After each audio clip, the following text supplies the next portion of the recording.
They don't know me, son. Get it. 18. They don't know me, son. Get it. 19. They don't know me, son. Yeah. 20. You got They some don't know more. me, son. 21. Yeah. Get it again.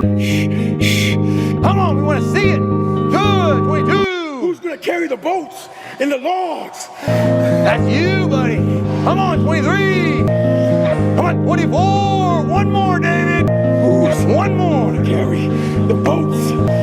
You're gonna do it. You're gonna do it. You're gonna do it. You did it. Yeah. See, I'm crazy. I be thinking, yep. I was crazy enough to believe what the I was saying gonna happen was gonna happen. Set the fucking example, big dog. You gotta set it. You gotta let them know, bro. You know they fucking up. You know they ain't right. You know they ain't got shit on you. Set the example, big dog. Get the fuck up. Ew! Ultimately, martial art means honestly expressing yourself.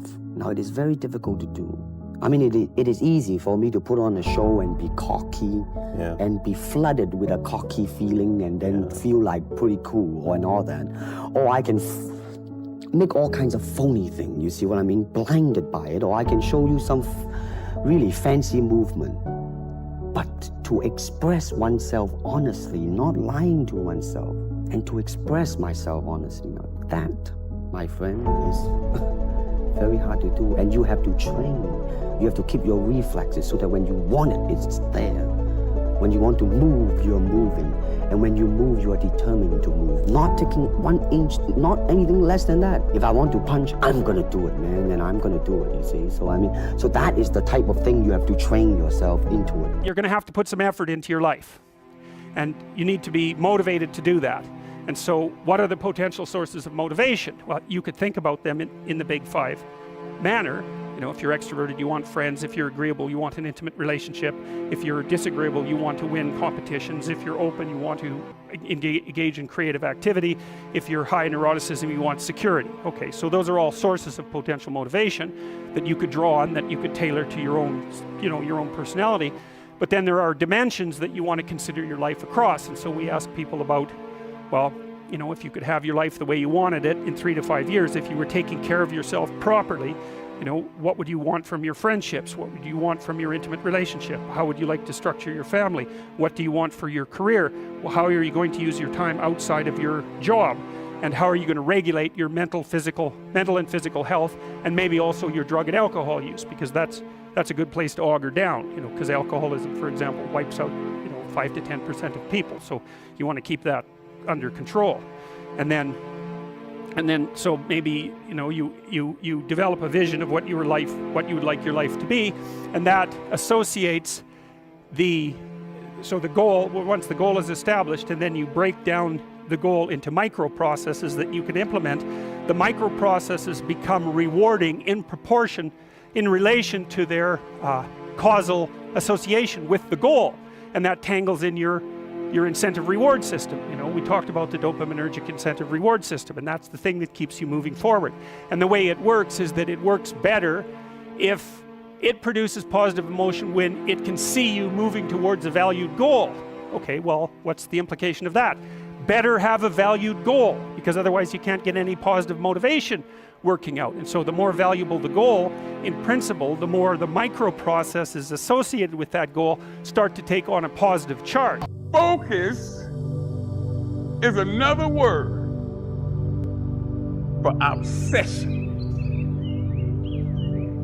When you are obsessed, you're automatically focused.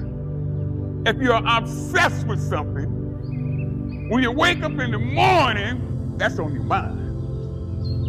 In the middle of the day, that's on your mind. When you lay down to go to sleep at night, my obsession is on my mind. A lot of times the most fake people, their job is talking and making people feel comfortable. Yeah. You know, and the realest people are gonna make you feel uncomfortable at first.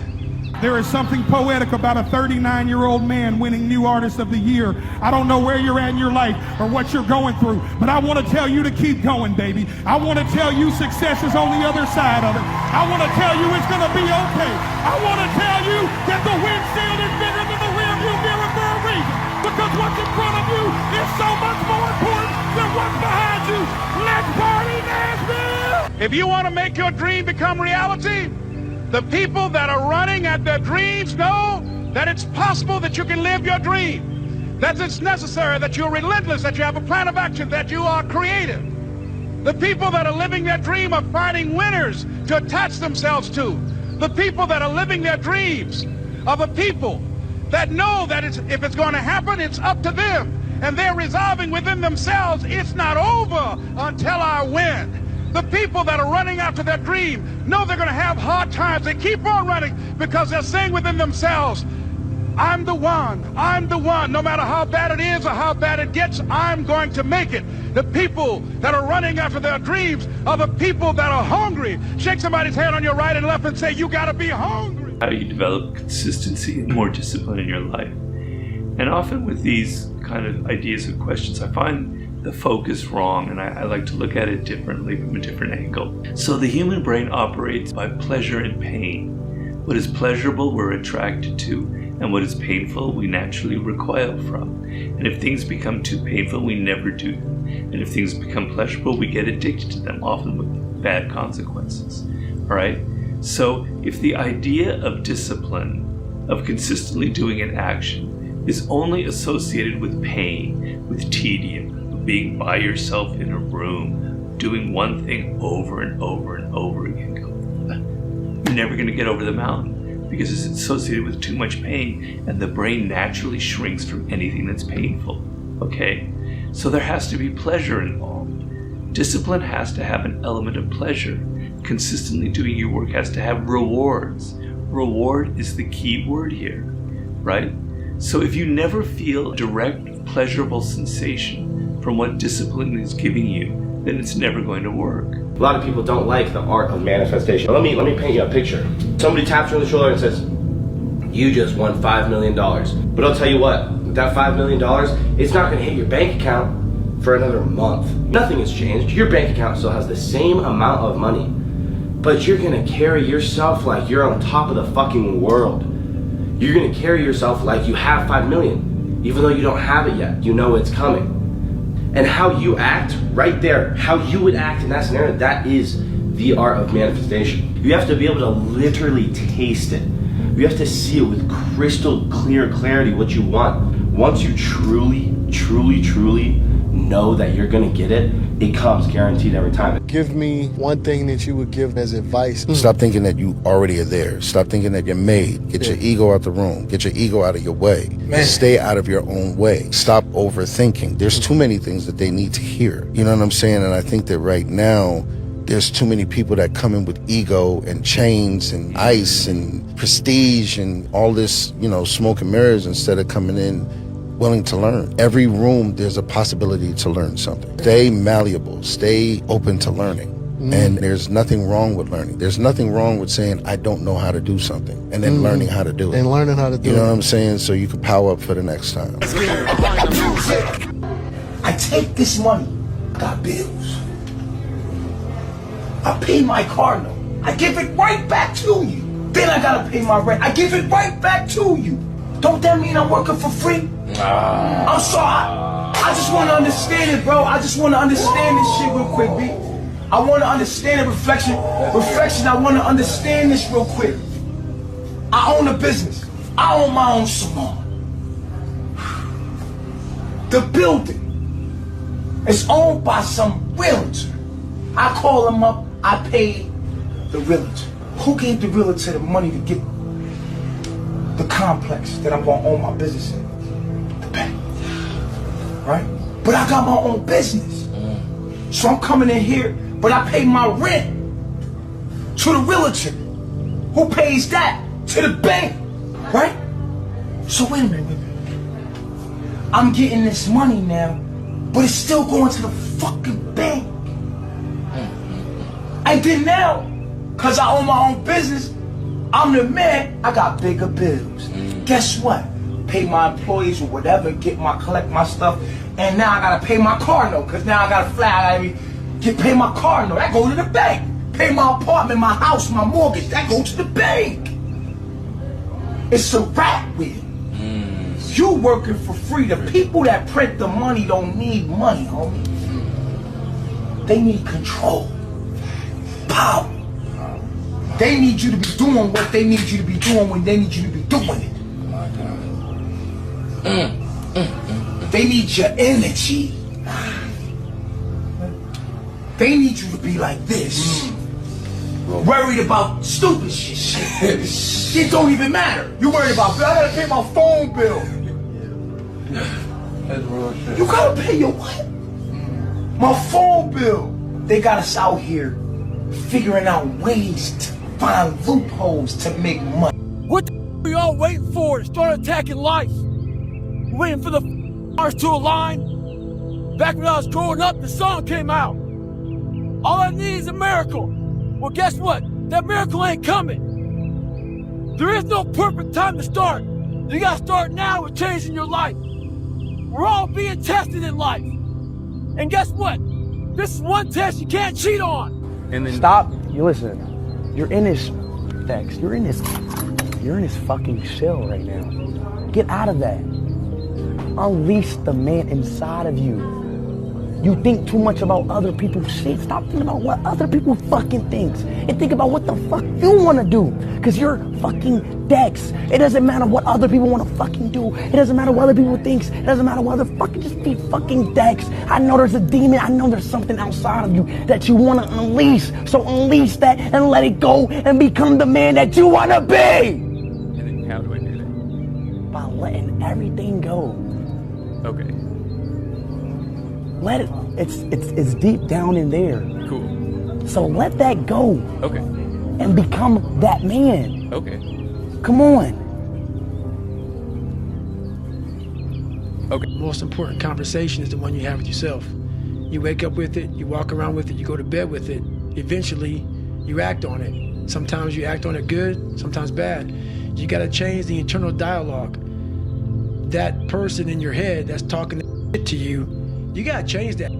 I realized somewhere along the way that the negative, in any way, shape, or form, I didn't need it because I was so driven, like that the negative was just getting in the way. It was like I thought that it was helping me because I was like, come on, like get going. But then I realized like, no, like that's not, that isn't, there's no benefit to that because you already have like this crazy desire to get better. So just don't ever be shitty to yourself. You wheezing. The only thing you trying to do is get some air. You don't care about no basketball game. You don't care what's on TV. You don't care about nobody calling you. You don't care about a party. The only thing you care about when you're trying to breathe is to get some fresh air. That's it. And when you get to the point where all you want to do is be successful as bad as you want to breathe, then you'll be successful. And I'm here to tell you, number one, that most of you say you want to be successful, but you don't want it bad. You just kind of want it. You don't want it badder than you want to party. You don't want it as much as you want to be cool. Most of you don't want success as much as you want to sleep. I'm serious. You quitting and you ain't even tried yet. Last one, I'm sorry. Last one. Listen to me. Pain is temporary. It may last for a minute, or an hour, or a day, or even a year. But eventually, it will subside. And something else will take its place. If I quit, however, it will last forever. I mean, we live in a society where a lot of people are followers and they can't, make their set opinions. Like I have friends going to college for stuff that their parents want them to go for and they're not even happy or anything, but they're just trying to please them. And in the long run, what's gonna be there? Your parents die and you're just stuck there like paying debt for something that you didn't even want to learn in the first place. So I just try to tell people to just think for themselves and they'll be way happier in the long run. So, you gotta have faith in what you're doing and not take no for an answer. You'll get it. It'll be a long run, but you'll get it, for sure. I am tired of people not starting and living their life on one very simple thing, which is they're worried about what other people think, whether that's their mom, their friends, and worst of all, comments in social media. I mean, this is some 6th grade lunchroom. Are you really not gonna live your life based on somebody's anonymous icon feedback that you suck? They sucked. It's enough. You've lived your whole life this way. It doesn't matter what they think. When you're 92 and you're sitting there, you're not gonna give about what Punk Man 96 had to say, or even what your aunt had to say, who's miserable because she never got hers, so she's trying to keep you down. So very simply, please take the passion that is pouring out of my face right now and run with it and go do something. If you need a little burst, here it is. Go do something, because the only thing that's holding you back is you're worried about what other people have to say. You give up on that and you're clean and you can go. And all of a sudden, it's not how much money you have or how much time you have. You just see that you can do it. Money ain't time, ain't of holding you back compared to your worry about other people's opinions. Leave high school. It's time to go. The lesson was, when life knocks your butt down, I need you to get back up and I need you to go heavy on the thing that just knocked you. The lesson was, when uncertainty creeps in, I need you to get up and get right back on the thing that knocked you off, and I need you to go heavy on it. The lesson is, when something doesn't turn out the way you want it to turn out, I need you to attack the very thing that didn't turn out the way that you wanted it to turn out, and I need you to go heavy on it. It's never about the competitors. It's about what we possess and what we do. I was the type of nigga, man, I be out here broke. I mean, one time I was in the studio with Lil' Kim, and I was out here broke. I couldn't afford to get in a cab, and they told me Shine wanted me to play some beats. This shit was like 20 blocks away. I grabbed my desk and ran to the studio, because I didn't want him to leave before I got a chance to play up some beats, man. I was hungry, man. I am hungry, dog. Motherfuckers always be talking about what I got. Oh, this nigga, he got this, he got that. But niggas don't even realize I ain't nowhere near. I might be living your American dream, but I'm nowhere near where my dream is, dog. I got aspirations. I got big dreams, motherfucker. Do it! Just do it! Don't let your dreams be dreams. Yesterday, you said tomorrow. So just do it! Make your dreams come true! Just do it! Some people dream of success while you're gonna wake up and work hard at it. Nothing is impossible. You should get to the point where anyone else would quit, and you're not gonna stop there. No, what are you waiting for? Do it! Just do it! Yes, you can! Just do it! If you're tired of starting over, stop giving up. I'm not sure who needs to hear this, but I trust the algorithm to deliver it to the right people. If you're feeling lost, that means you're in uncharted territory, which is exactly what you've been wanting to get to. It's okay. If you're feeling a little lonely, it's probably because you finally outgrew the circles that you always wanted to outgrow. Did you think there was going to be a party of people just waiting for you to arrive?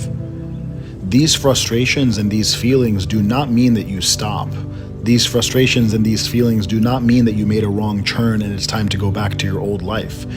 Surprisingly, these feelings, these signals are telling you that you have gotten to where you are. You're supposed to feel slightly lost. You're supposed to feel slightly lonely. You're supposed to wonder what's next, because you're going somewhere that the identity of this current version of you has never been. What are you so surprised about? You are going to feel frustrated because the new identity that you want doesn't fit in the old lifestyle anymore. It's like working with a puzzle that's missing a piece. You're supposed to have a little bit of frustration. You're supposed to feel a bit lost. You're supposed to feel a bit lonely, because you're going somewhere new. And that's exactly what you've been praying for. So keep going. So I knew through working out and through learning, because it took a lot for me to learn also. I started finding self-esteem. Once I found that, that's when doors started opening up. I stopped caring about people, that what they thought, being judged. Wow, if I say this, if I started right now, are you gonna make fun of me? I stopped caring about that. Okay, if you actually want to change, stop skipping the basics. There is no shortcut. It's literally you versus you. Saying no to people is not selfish, it's actually self-respect. Stop saying yes to people and things that just don't align with you. If someone asks you to go out and drink and you don't want to drink, don't go. If someone asks you to go and do something and you have your own routine to do, don't go. Stop people pleasing just to keep people comfortable. If you put all that effort and love into yourself, you'll see.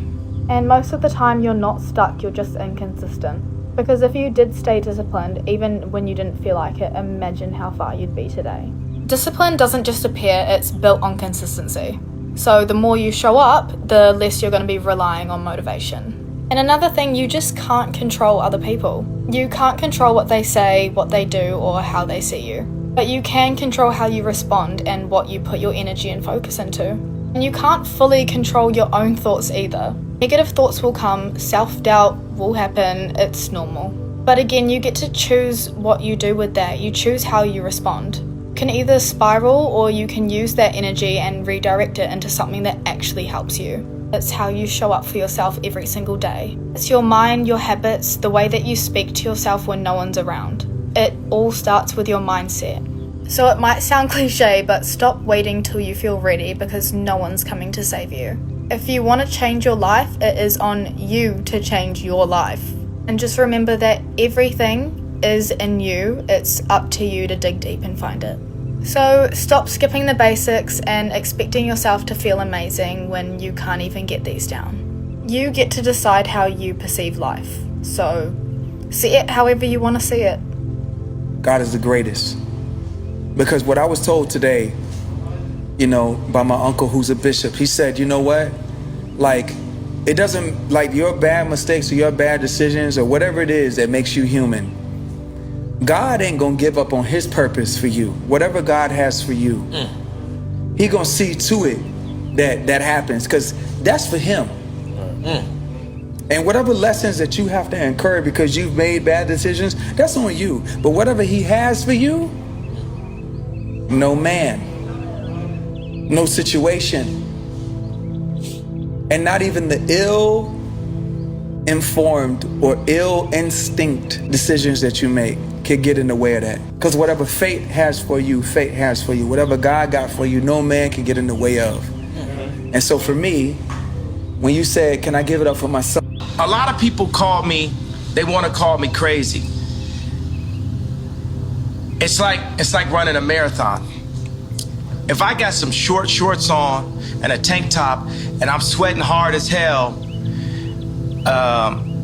running down a street, running the wrong way down a freeway, then you're gonna say that person is crazy. But if 100 other people do it with me, then it's a marathon. I started lying about everything. I wanted people to like me. I wanted to be accepted in some society of life, some social society. And I lost myself. I never had myself. I never found myself. I had no self-esteem. You know, you are not your past. You're you. You're you right now.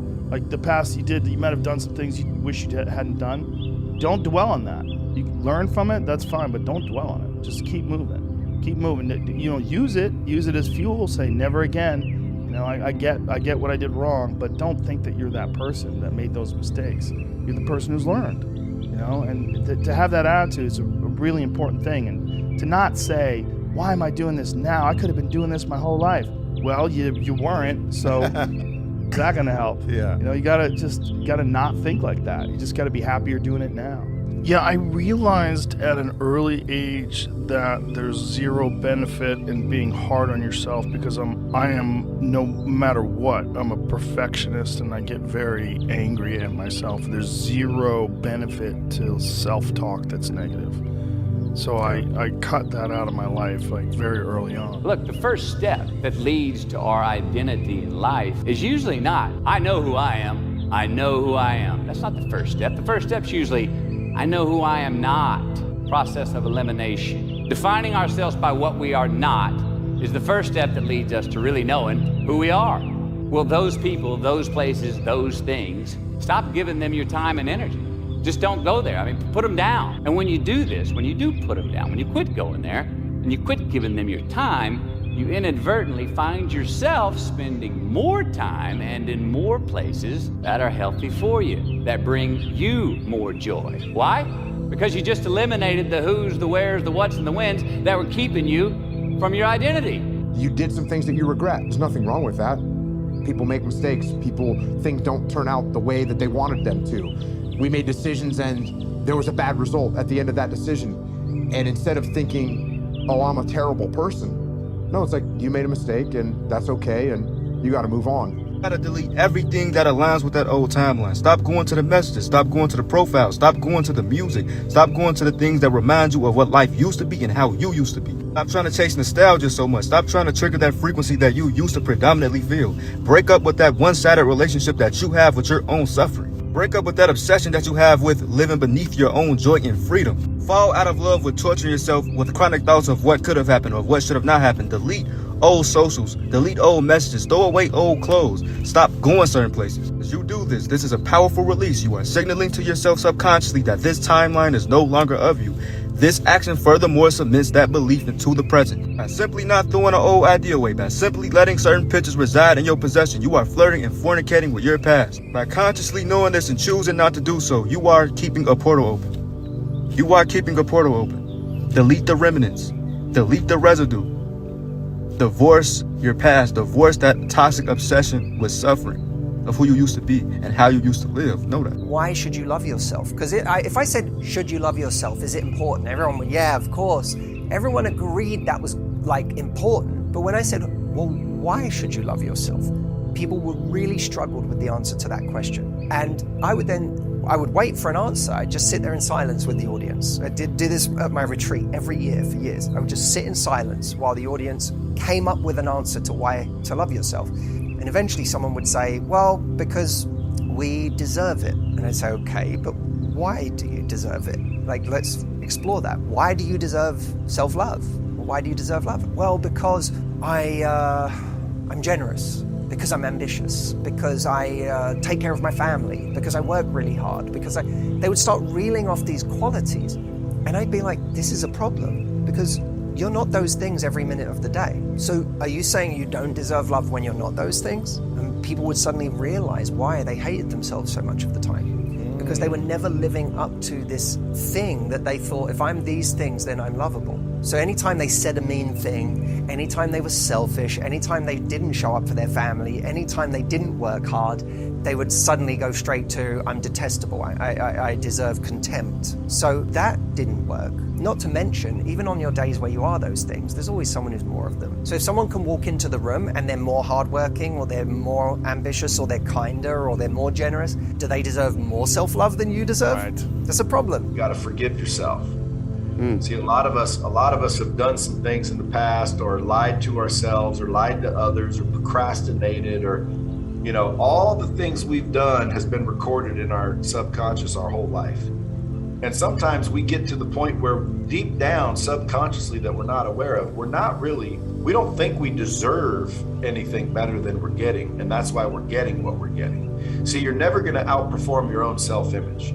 So you may not be aware of it because we grow these things called egos to protect ourselves, but you theoretically could completely think you're a loser without even knowing you're a loser. So step one is forgive yourself and others from this point forward.